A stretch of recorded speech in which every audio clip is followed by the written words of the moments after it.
Well, joining us now for more on this is the Minister of Power, Adebayo Adelabu. So glad you could join us, and thanks for your time. Well, at today's summit to mark the 10th year of the privatization of the Nigerian sector, you reeled out quite a number of issues, speaking of which the challenges and prospects in the sector. Can you give us an overview on what you've seen so far? Good evening. Yeah, that's a very good question. It's 10 years now after the privatization of the power sector, precisely 2013. A lot have gone into the sector in terms of new entrants, in terms of consciousness and growing interest in the sector, in terms of new investors, and in terms of attraction in the renewable energy. I will say, if I want to assess what we have achieved in the last 10 years, in terms of all I've listed, we can say that's a little achievement. But if it is in terms of the objectives and intentions of government that actually led to the privatization, which is increasing energy access to various households, to small businesses, to industries, I would say we have not achieved the intentions. So it is actually not the fault of one set of stakeholders. It is actually the fault of everybody that are participants in the electricity industry in the last 10 years. For the private sector stakeholders, I would say that a lot of them have not kept to the terms and conditions of the privatization. There's also poor technical capacity of majority of the operators in the industry. I will also say that there have been very, very poor investment in improving the infrastructure for the power sector. And we also agreed on possibility of reducing the ATC and C losses by the private sector distribution companies. We have not seen this come to what we agreed. And in terms of the metering gap, we have not been able to close the meter gap for households, for businesses, and for industries. Today, we still have close to 8 million meter gap. And if you don't meter, you cannot measure the utility supply. If you don't measure, you cannot bill. If you don't bill, you cannot collect. So collections have been very poor.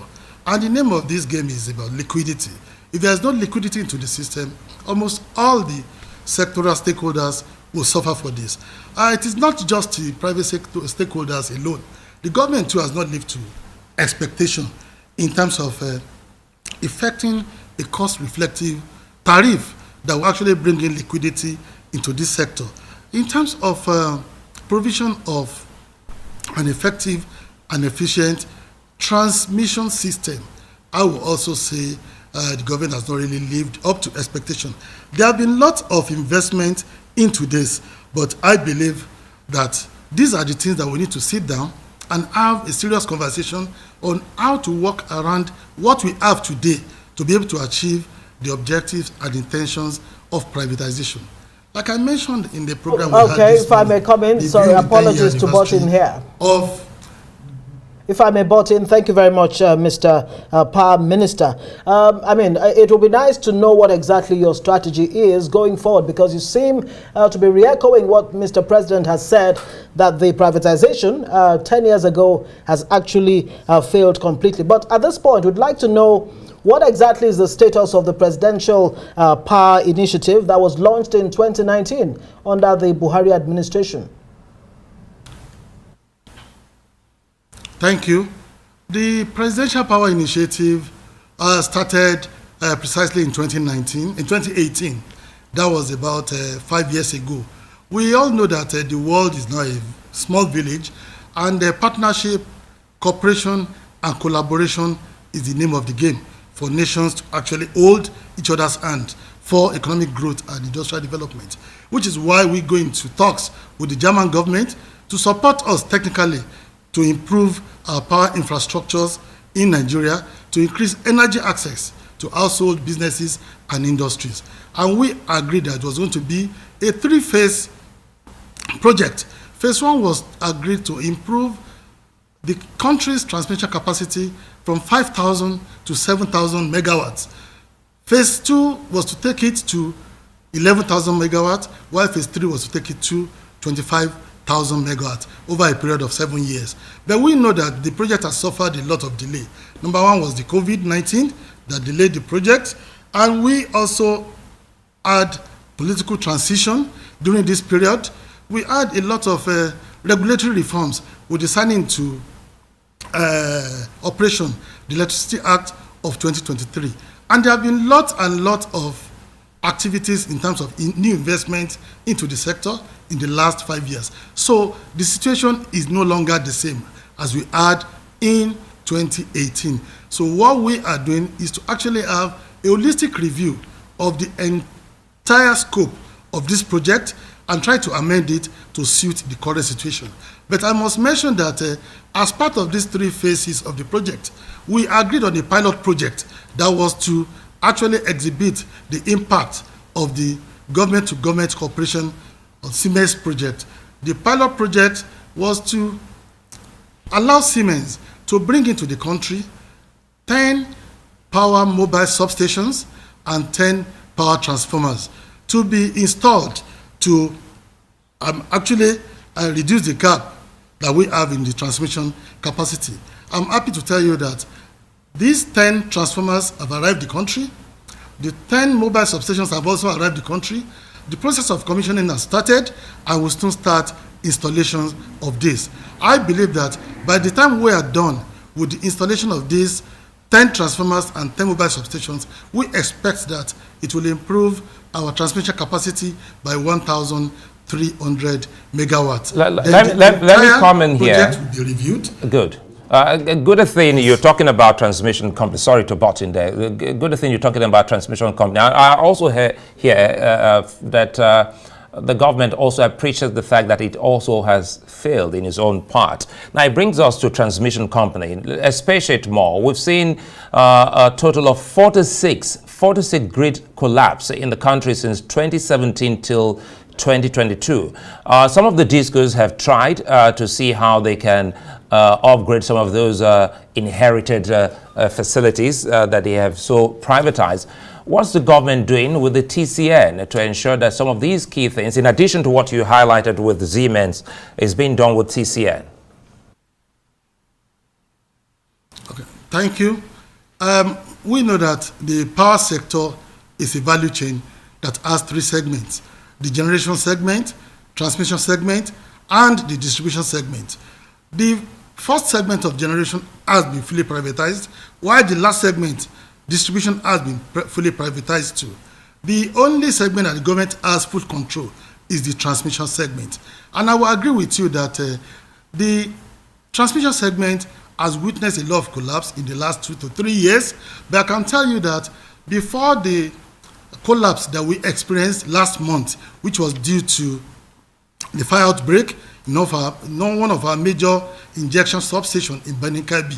The last time the transmission witnessed a collapse was in June 2022, which was almost over 400 days before the last collapse. I will agree with you that the transmission infrastructure is old. The substations are weak, the lines are weak, and all the transformers are also dilapidated. But the government has continued to invest in infrastructure improvement in the last few years, and we'll start seeing the impact of this going forward.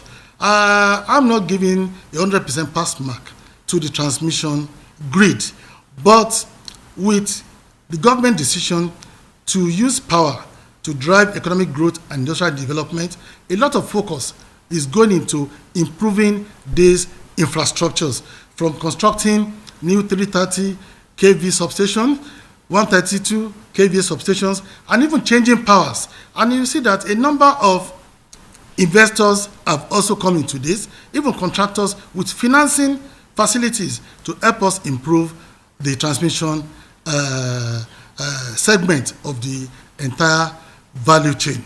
So in the next couple of months, we should witness improvement in the transmission grid. Okay, but it is important to also mention that it's good to hear that. But we want very to quickly, de-emphasize Mr. Minister, so sorry again. Apologies a million times over.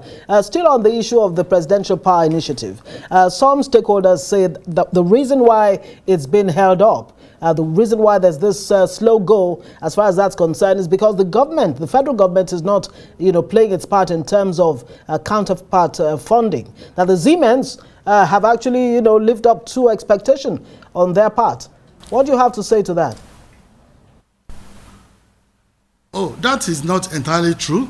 I will tell you that at the conception of this Siemens project under the Presidential Power Initiatives, PPI, the government actually established an SPV, a special purpose vehicle, to drive this project, which is called FGM Power Limited.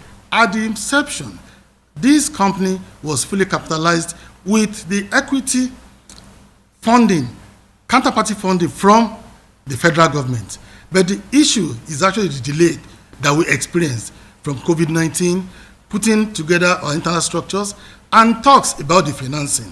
The government is ready to even increase its equity contribution as far as this project is concerned. The government is committed to ensure there is adequate, reliable, affordable, and functional power supply to households, businesses and industries, because this is what we can only use to energize the potentials of our human resources, capacities, and the abundance of natural mineral resources that we have in the country. Thank you so much, Minister of Power, joining us on Newsnight tonight, Adebayo Adelabu. Thank you so much. We'll be returning, of course, to you to get updates on what's happening in your sector.